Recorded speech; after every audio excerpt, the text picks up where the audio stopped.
स्थगन की सूचना 58 में सुनने का समय। आज स्थिति ऐसी हो गई है, उसी लोहाघाट की बात कर रहा हूँ, उस पहाड़ी क्षेत्र की बात कर रहा हूँ जहाँ पर प्रत्येक हमारे 2 परिवारों में से एक परिवार का बेटा देश की सेवा में जाता था। आज नशे की स्थिति ऐसी वहाँ पर हो गई है। वहाँ पर पहले ये जो चरस की बात कर रहे हैं, भांग की खेती हुआ करती थी। भांग की खेती हुआ करती थी तो उसका लाभ इस प्रकार लेते थे, उसकी जो बाहर की जो चिक्कल होती है उसको लेके गाय, वो हमारी जो गाय होती है उसको बांधने के लिए उसकी रस्सी बनाई जाती थी और उसका जो फल होता था उसको आप भी आज भी अगर आपको मिले कहीं पर तो अरबी की अगर आप सब्जी बनाएंगे उसको अगर आप डालेंगे तो उसका स्वाद ही कुछ अलग हो जाता है। तो उसमें उसका यूज किया जाता था। तो हुआ ये कि बीच में हमारे युवा साथियों ने उसमें चरस उसको मार के उसको जो मल के जो भांग से चरस बनाई जाती उसका धंधा करना शुरू कर दिया। तो हमारे वहाँ के जो बुजुर्ग थे, हमारा जो समाज था, समाज ने एक बैठक तय की। उसमें कहा गया कि कोई भी किसी भी खेत में भांग की फसल का उत्पादन नहीं करेगा। यहाँ तक कि अगर वो भांग की खेती ऐसी होती है, अगर भांग का पेड़ अगर हम लगा दें, अगर उसको उजाड़ना भी चाहेंगे तो 1 साल या 2 साल में नहीं उजड़ता है। उसका एक हवा से भी कहीं बीज निकल गया तो 3-3, 4-4 पौधे वैसे निकल जाते हैं। तो सब लोगों ने ये व्यवस्था कर दी कि यहाँ पर भांग की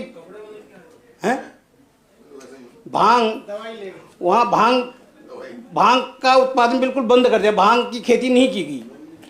आज बड़े दुख के साथ कहना पड़ रहा है कि हमारे जिस लोहाघाट में जो हमारी विधानसभा है, जहाँ पर अब ये होली का समय आ गया है, रात 12-12, 1-1 बजे तक पूरी महिलाओं का समूह जाके होली का गान करता था और हमारे बुजुर्गण उसकी शोभा बढ़ाते थे और युवा साथी उसमें सहयोग करते थे। आज उस विधानसभा में, उस पहाड़ की एरिया में अगर आप कहा जाए तो ये जो हमारा नशा फल फूल रहा है, बल्कि कल ही ये हल्द्वानी में शायद 20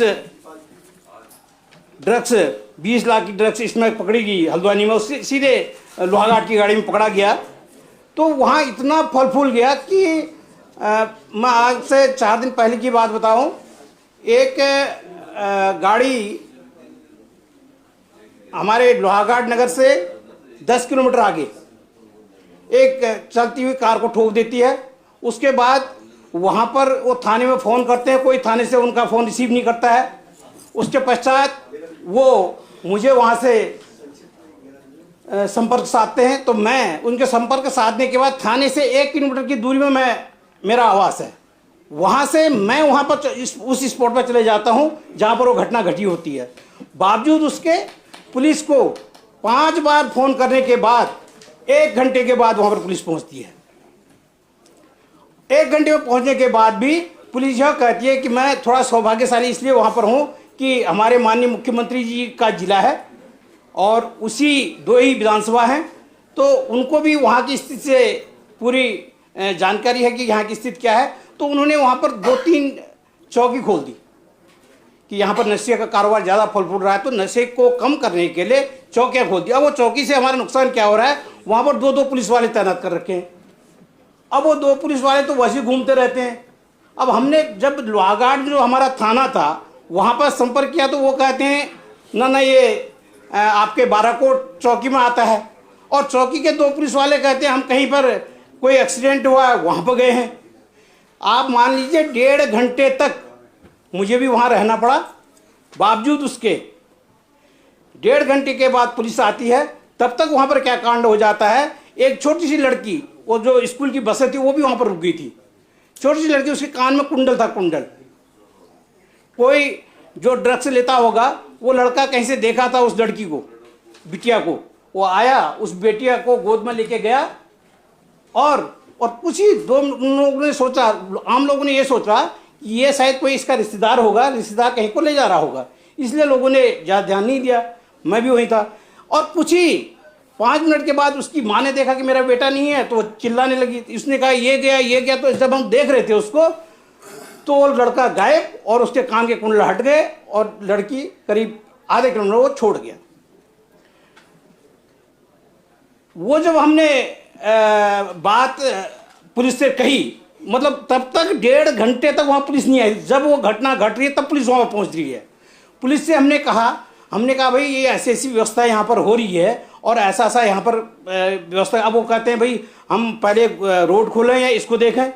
हमने कहा भाई रोड भी खोलिए इसको, उनके पास कोई व्यवस्था नहीं। कंक्लूड करें।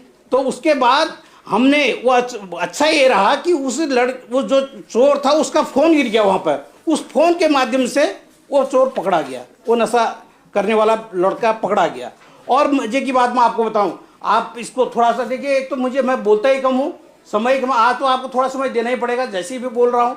वहाँ की व्यवस्था को देखते हुए मुझे माननीय मंत्री जी आपसे भी निवेदन होगा कि वहाँ पर चौकी खोलना तो अच्छी बात है, उसके लिए मैं माननीय मुख्यमंत्री जी को बहुत बहुत धन्यवाद दूंगा।